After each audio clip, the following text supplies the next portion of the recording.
problema vascular en sí, ¿verdad? Entonces, existen diversas formas clínicas y etiológicas, ¿verdad? Cualquiera sea su forma, la oclusión es siempre grave y se producen alteraciones locales y generales que pueden llevar a la muerte, ¿verdad? Entonces, vemos aquí los mecanismos que tenemos que tener en cuenta. Primeramente, vemos los funcionales, denominados también ileón paralítico. Tenemos los mecánicos, que también podrían ser los extraluminales de la pared y los intraluminales de la pared, ¿verdad? Entonces, funcionales y mecánicos es el primer concepto que deben manejar. Entonces, los mecánicos a su vez pueden ser extraluminales o en la pared o intraluminales, ¿verdad?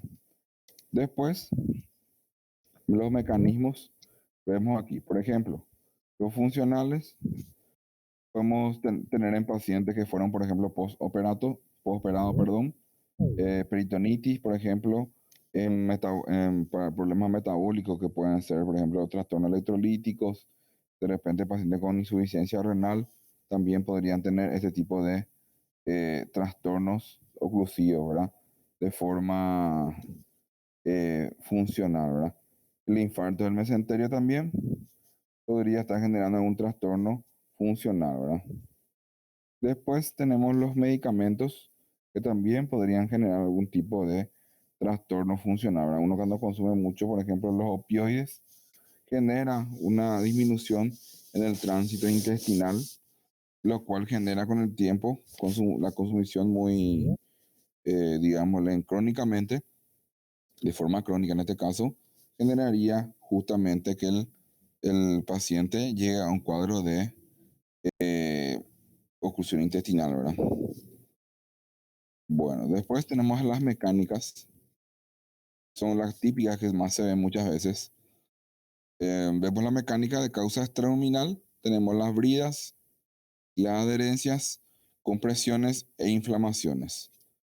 Tenemos las parietales, causas parietales, que pueden ser estenosis, malformaciones congénitas, anastomosis, tumores y carcinomas también puede ser. También tenemos los intraluminales, ¿verdad? Tenemos acá también en la parte de parietales. Me olvidé mencionar también está por ejemplo, la enfermedad de Chagas, por ejemplo. Otro ejemplo que podemos dar. Porque actúa sobre la zona de la pared del intestino, específicamente de la parte muscular, ¿verdad? Después tenemos también las causas intraluminales. Tenemos los ejemplos de los ascaris, por ejemplo, ascaris lumbricoides, que son los parásitos, cálculos, fecalomas, semillas, cuerpos extraños, etcétera. Cualquier cuerpo extraño que pueda estar dentro del intestino podría estar obstruyendo también, ¿verdad? Ahí vemos el ejemplo, ¿verdad? El A, por ejemplo, que es una opción parietal, ¿verdad? De una causa parietal. El B, causa extrínseca. Y el C, intraluminal. Después tenemos otro ejemplo también, de una forma de mecánico, de repente perdón, la letra A, es un simple. Tenemos el B con asa cerrada o encarcerada que toma las dos asas y vamos a decirle estenosa a eso. Tenemos el vólvulo secundario, ¿verdad? Que rota sobre su meso vólvulo y ya genera problemas vasculares, ¿verdad? Porque se da vamos a decirle, rota sobre su eje y comprime las arterias y deja de irrigar el intestino, por ende puede generar una muerte de la parte intestinal irrigada en este caso. Después, nosotros como buenos semiólogos tenemos que tener en cuenta, primeramente, esto, ¿verdad? Sería el sexo. El sexo, patología frecuente, tanto en mujeres como en varones. No olvidar genitales femeninos. La edad, recién nacido, puede haber una atresia, ano imperforado. En el lactante, una invaginación intestinal aguda. En el adulto joven, bridas hernias estranguladas y eventraciones.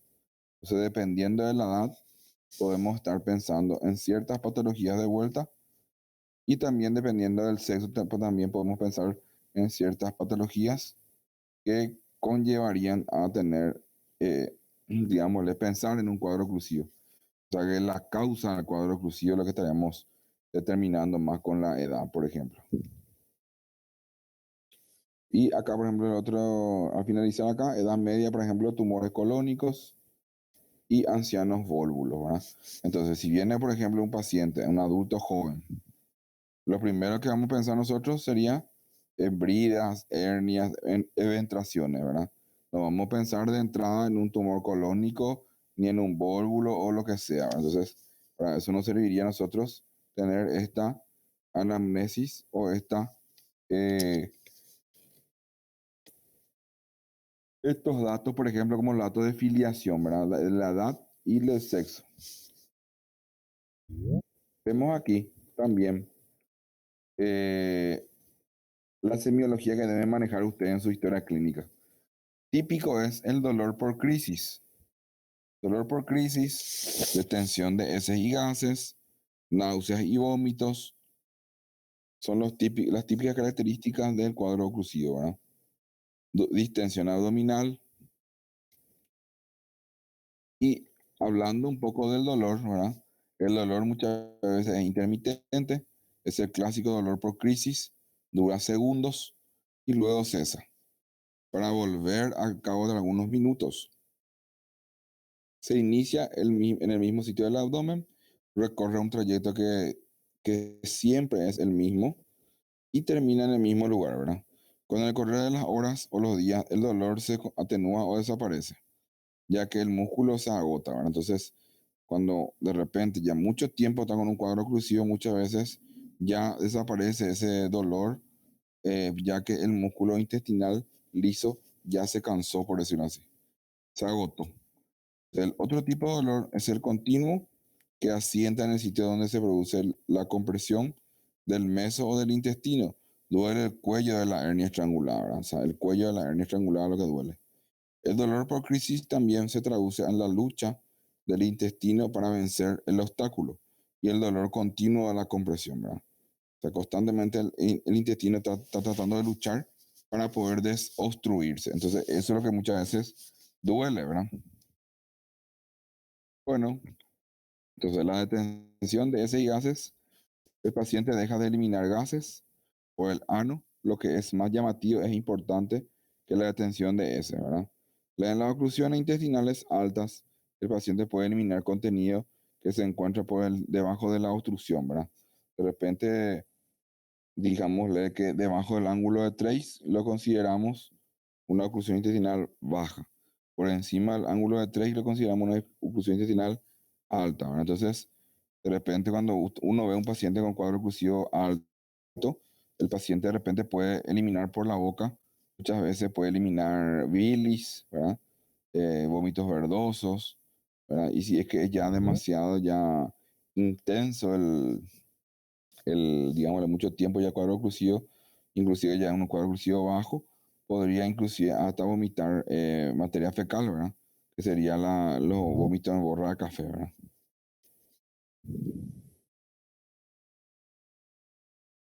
Bueno, después tenemos el caso de las náuseas y los vómitos. Los vómitos aparecen más precoz y abundantemente cuando más alto es el asiento anatómico de la oclusión, ¿verdad? Entonces, lo que le acabo de decir, ¿verdad? Cuanto más alto es más rápido el paciente empieza a vomitar. Y aparecen tardíamente o faltan en las oclusiones intestinales del colon izquierdo. O sea, muchas veces no presentan náuseas ni vómitos los pacientes con cuadro de oclusión intestinal baja. Bueno, también el otro síntoma, que es el balonamiento, puede ser apenas perceptible o central con gran distensión, como en las oclusiones del intestino delgado, ¿verdad? Uno de repente, cuando eh, le palpa al paciente, uno va a sentir, uno va a sentir la parte la abdominal distendida y tiene un aspecto de un balón, o sea, una pelota, por decirlo así, ¿verdad? Balón o pelota, ¿verdad? O una pelota de fútbol o lo que sea, ¿verdad? Uno palpa ahí y siente la sensación de un balón que está en el abdomen, que se está movilizando probablemente o queda, digámosle, hacia un sector. Y normalmente dice acá que es asimétrico, como en los válvulos de sigmoides, por ejemplo, el balón puede ser inerte, fijo y configurado, ¿verdad? Que es el signo de von Wall. Entonces uno de repente palpa ahí en la zona fosa ilíaca izquierda, por decirlo así, y uno siente el balón ahí, tipo como si fuera una pelota, ¿verdad? Que está quieto en esa zona, ¿verdad? También podemos ver el movimiento de rotación lento y perezoso del hipocondrio izquierdo a la fosa ilíaca derecha, ¿verdad? Que el signo de Bayer sería esto, ¿verdad? Entonces uno puede observar, miran el hipocondrio izquierdo y van mirando hacia la fosa ilíaca derecha. Y si hay tipo un signo de rotación o un tipo de movilización tipo serpiente, es el signo de Bayer, ¿verdad?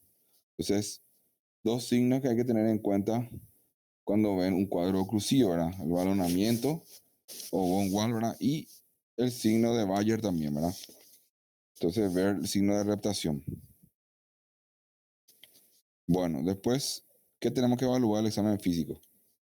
El examen físico vemos primeramente en la inspección, tenemos que tener en cuenta esto, ¿verdad? Generalmente está distendido o con balonamientos, puede estar plano en ocasiones, hay cicatrices operatorias, regiones herniarias, hay que ver, von Wall, si es inerte, fijo y configurado, y balonamiento de Bayer también. Entonces eso uno ya puede observar a la inspección. Movimientos, ¿a qué se refiere el movimiento? Si hay movimiento de reptación. Movimiento respiratorio también, obviamente, si uno excursiona bien con los movimientos respiratorios o los movimientos de reptación, por ejemplo. También, cuando pasamos a la palpación, ¿qué dice acá? No, pasamos a la palpación, dice, lo que se gana en fuerza se pierde en sensibilidad, dice.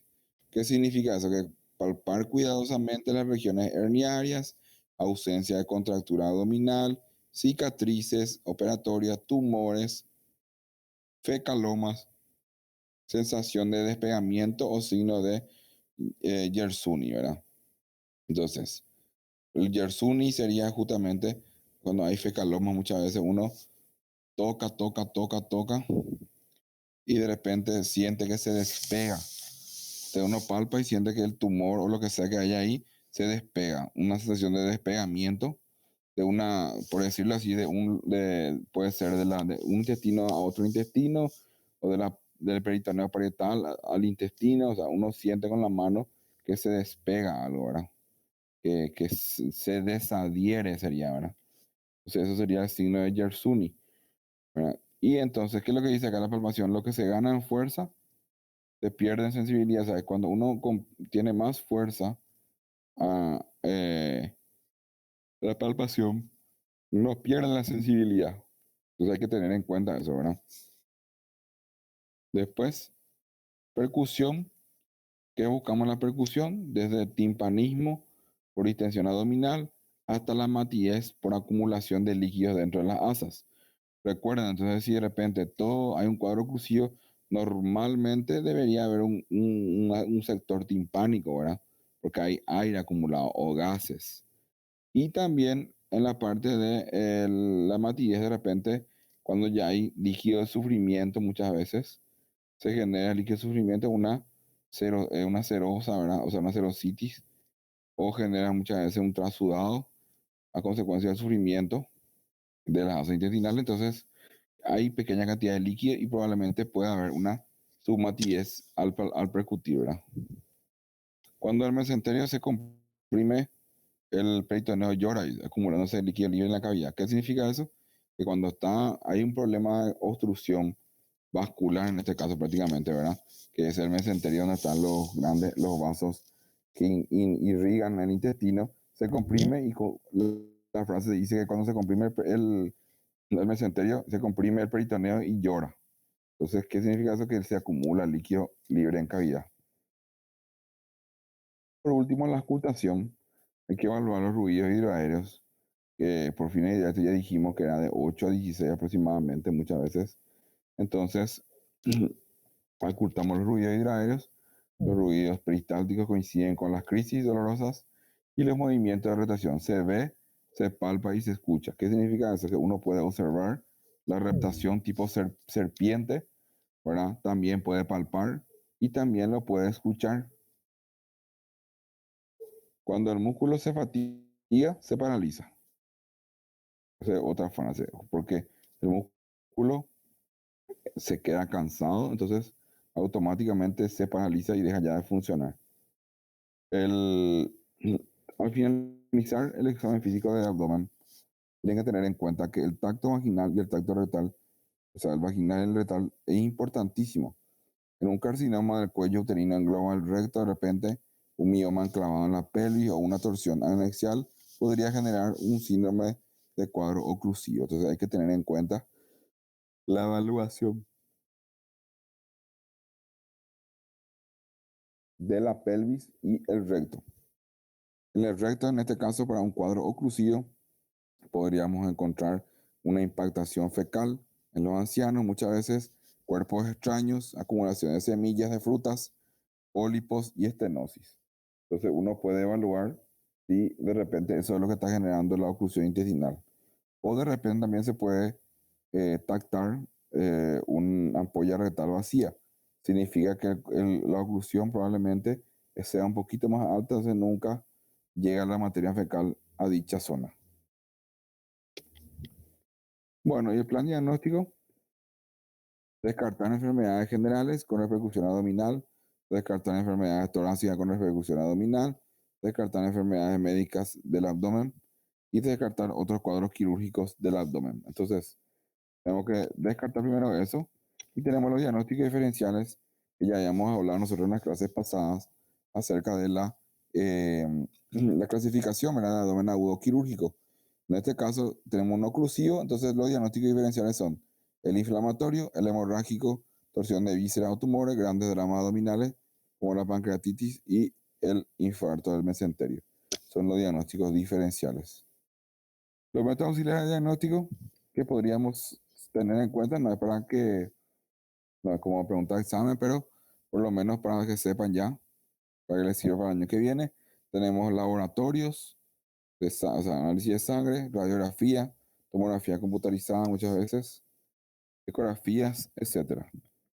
Ayudan bastante. Aquí les puse una imagen de un cuadro oclusivo, como se ve en la radiología, se ven los niveles hidroaéreos marcados acá.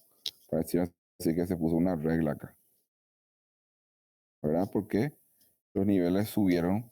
A partir de ahí probablemente esté la oclusión. En esta zona, sobre todo se ven en esa zona gases y más para abajo ya no existe gases porque ya no hay ahí en dicha zona problemas, ¿verdad? Y acá vemos otro ejemplo de un colon totalmente dilatado, se ve ahí, en todo su ángulo, prácticamente. Yo creo que es un volúmulo y aparentemente se ve todo el marco colónico dilatado. Bueno, entonces, para el diagnóstico, la historia clínica, el examen físico, el diagnóstico y métodos auxiliares por último, ¿verdad? Entonces, todo eso es fundamental para llegar al diagnóstico, ¿verdad? Bueno, alguna pregunta hasta aquí, chicos, a cuadro oclusivo, así para poder responderles.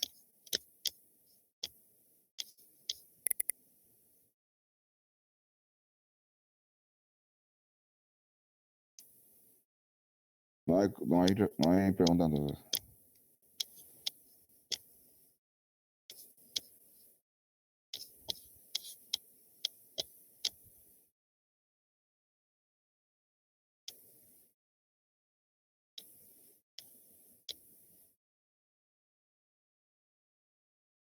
Bueno, no hay preguntas. Vamos a continuar entonces.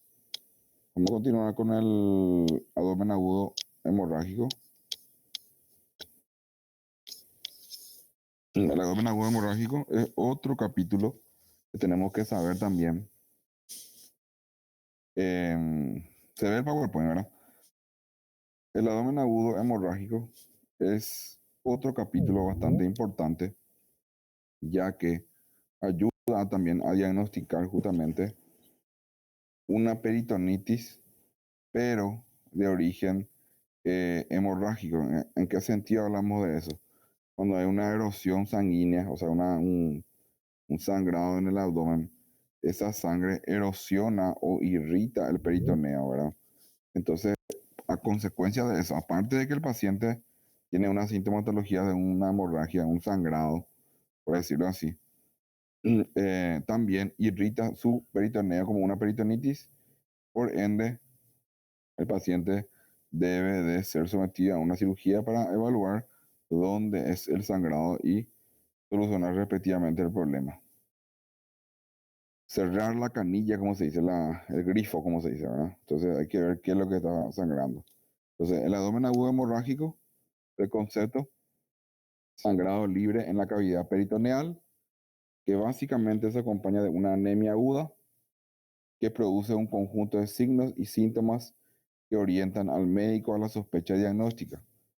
Entonces, vemos ahí, la gran diferencia entre estos cuadros consiste en saber si existe antecedente traumático, pues las lesiones presentan situaciones diagnósticas y terapéuticas bien diferenciadas. Entonces, si ustedes, por ejemplo, de repente sucede muchas veces en el hospital, lo primero que preguntan ustedes es qué le pasó, ¿verdad? ¿Qué sucedió? Y muchas veces de este tipo de pacientes vienen así con un cuadro de sangrado de repente y no tiene antecedente traumático, por ejemplo. Entonces ustedes tienen que pensar ahí qué podría ser, ¿verdad? Una vez tuve un caso de una chica que quedó internada, no tenía antecedente traumático y tenía un abdomen agudo hemorrágico. Entonces el paciente, lo primero que se piensa entonces en todo caso en una mujer, probablemente un embarazo ectópico que estaba sangrando, ¿verdad? Según ella nunca tuvo ningún antecedente de trauma, entonces algo habrá sucedido, ¿verdad? Entonces, ¿qué se llegó a la conclusión? El paciente llegó un momento dado que irritaba el peritoneo, se consideró como una peritonitis, se ingresó a hacer la evaluación con la laparoscopía y la sorpresa que nos encontramos que el sangrado era de una lesión del bazo, una lesión esplénica. Y eso es lo que justamente tienen que tener en cuenta, la buena anamnesis. Según ella estaba diciendo que no tuvo antecedentes de trauma, pero probablemente sí tuvo. Entonces, estuvo sangrando ahí y eso casi le causó la muerte, ¿verdad? O sea, hay que tener en cuenta siempre eso, ¿verdad? Em, Vemos ahí las situaciones que dijimos. Entonces, la etiología puede ser traumáticas. Las lesiones de vísceras macizas son responsables en su mayoría. El hígado, por su gran volumen en el abdomen, ocupa el primer lugar como órgano macizo, lesionado cuando el trauma es abierto. Y las heridas por arma de fuego o arma blanca, ¿verdad? El hígado. Después, el bazo, por la fragilidad de su parénquima, y él es más vulnerable cuando el trauma es cerrado. Las lesiones del mesenterio y grandes vasos abdominales también producen hemoperitoneo, pero con mucho menos frecuencia, ¿verdad? Entonces, y también está la otra opción, que no sea traumática, ¿verdad? O no traumática. En el sexo masculino es muy raro, en cambio en el sexo femenino es muy frecuente, ¿verdad? Era el caso que le dije justamente, de tener embarazo ectópico complicado en todas sus presentaciones, ¿verdad? Después tenemos, por ejemplo, aquí, que un agudo, ¿verdad? Ruptura cataclísmica, ¿verdad? Dos, subaguda, aborto tubario. Y tres, crónica hematocele pélvica. Entonces, todo esto generaría sangrado en una pelvis o un abdomen de una mujer, ¿verdad? Bueno, también se encuentran siguientes. Se encuentra el quiste de ovario roto, la rotura del quiste folicular, otras patologías como el aneurisma abdominal y los tumores hepáticos rotos son menos frecuentes. Los motivos de la consulta, ¿cuáles serían? Los síntomas más frecuentes son, como aquí, el dolor abdominal, Como acá, perillas rojas por vagina, de repente podría ser una mujer, mareos y o lipotimia, ¿verdad? Sí o sí, porque perdió mucha cantidad de sangre probablemente el paciente. Raramente distensión abdominal y masa pulsátil. Raramente se ve eso. Los antecedentes de la enfermedad actual, en los traumatismos, en los que no son traumáticos, el dolor es el síntoma fundamental. Entonces, generalmente lo mal localizado, la instalación es brusca, de intensidad variable, puede estar presente náusea, vómito de carácter reflejo. Y sospechar siempre la lesión de víscera maciza en cualquier paciente traumatizado con o sin signo de lesión externa, porque podría ser un trauma cerrado y no, uno no ve por fuera, digámosle, una lesión aparentemente, ¿verdad?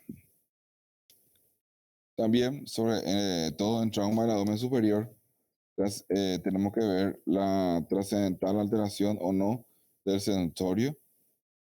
Tenemos que evaluar justamente si de repente, porque normalmente este tipo de pacientes no viene con un trauma, digámosle, abdominal puro.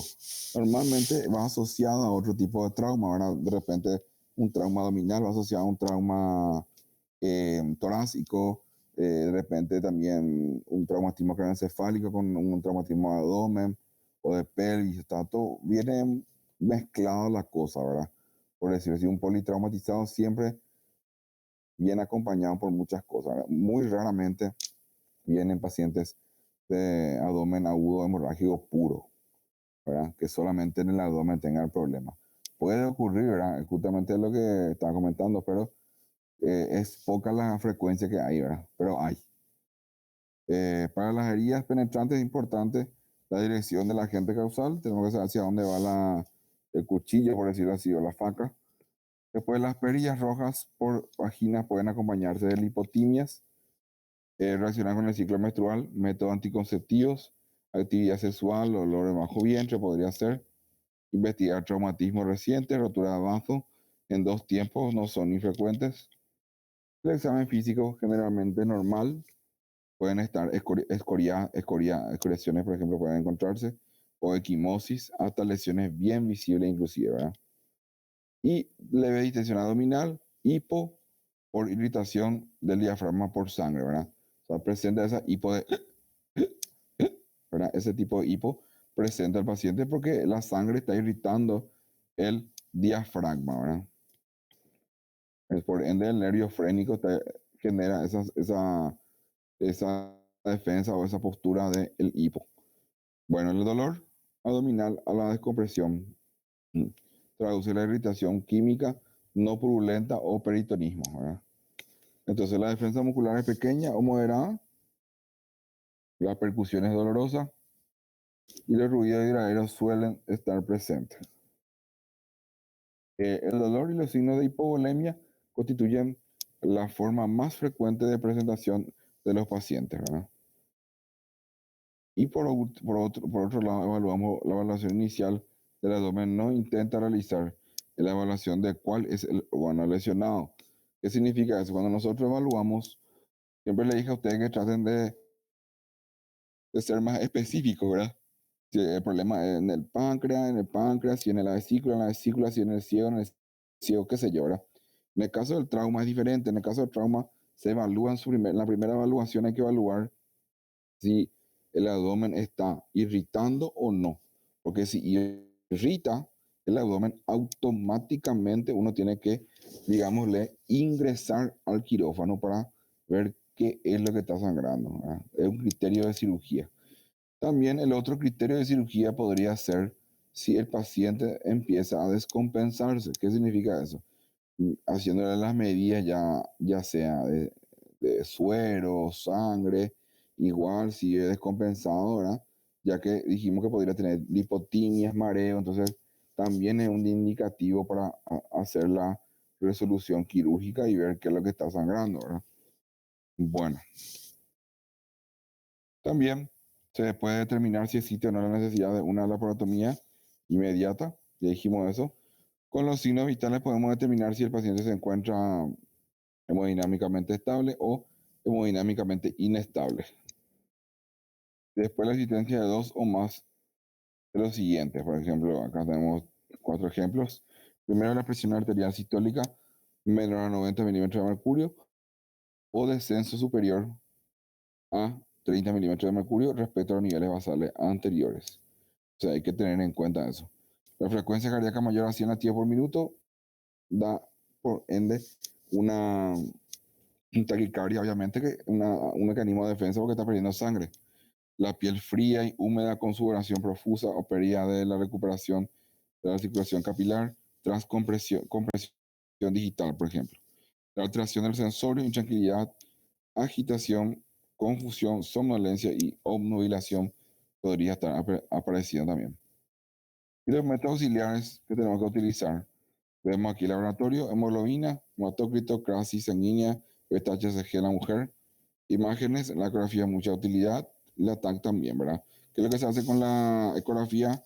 Cuando viene un paciente, por ejemplo, se le evalúa toda la parte semiológica y ven ustedes que irrita, entonces se trata de hacer una ecografía que se llama ecografía veloz, ¿verdad? Ecografía veloz o ECOFAS, también llamado, ¿verdad? Entonces, ¿qué se hace?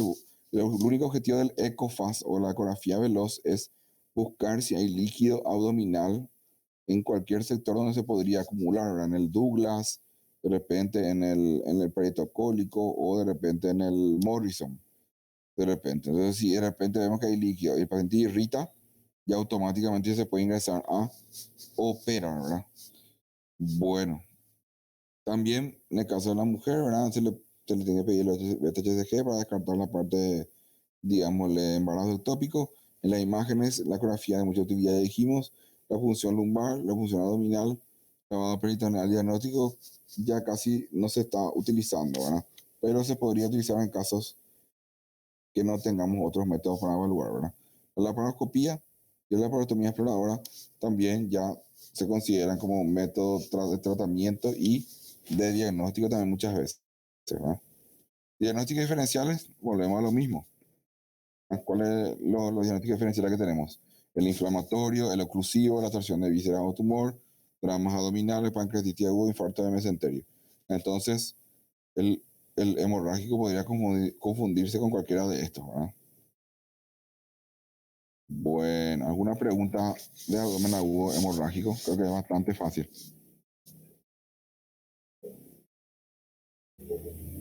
¿Alguna pregunta, chicos? ¿O quedó bastante claro esto?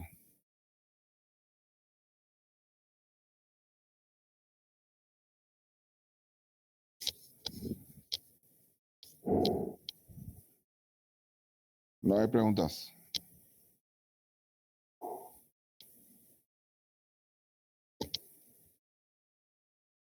Bueno, perfecto. Si no hay preguntas, entonces vamos a quedar así. Y cualquier cosa me, me avisa nada más, ¿verdad? Pero espero la grabación también, ¿verdad? Y otra cosa que yo quería decir es que en su libro de Banuno está muy muy bien especificado eso de la, de esta parte, ¿verdad? Estos 3 capítulos de abdomen agudo está muy bien escrito, describe muy bien ese libro, entonces si leen eso van a poder entender mejor y rendir bien su parcial siguiente. Perfecto. El tema, ahí estoy viendo, depende de si son en la urgencia, sí. Cuando es día de consultorio todavía no, porque hay huelga. Solo en urgencia por el momento. ¿Está bien?